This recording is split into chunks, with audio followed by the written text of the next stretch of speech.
Matka dievčaťa s Aspergerovým syndromom, ktoré má problémy s centrom rovnováhy a ďalšie pridružené ochorenia, nemá nárok na žiadne kompenzácie, okrem ošatenia, lebo jej dcéra dokáže chodiť.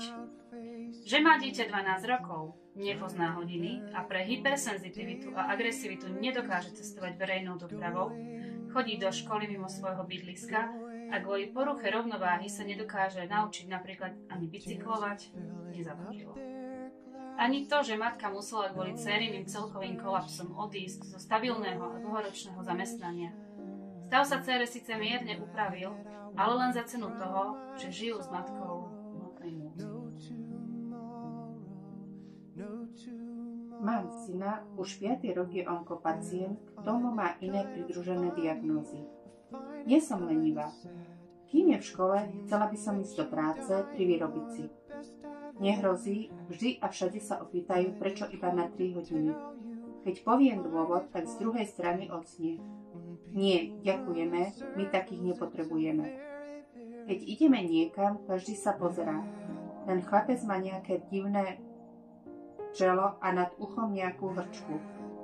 Nevedia, že už 3-krát mal otvorenú hlavu, časť lebečnej kosti mal tak povediac odloženú počas zákroku a potom naspäť vloženú. Že hrčka nad uškom je spunt, aby nadbytočná likvora z mozgu odtekala.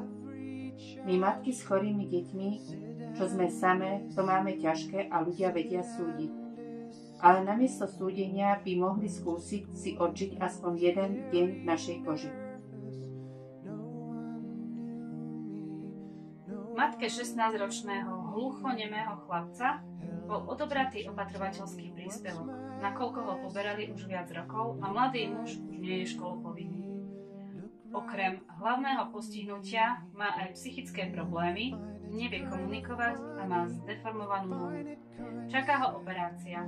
Ak ho matka nechce dať do nejakého zariadenia, nasledujúce roky jej štát so starostlivosťou o syna nepomôže.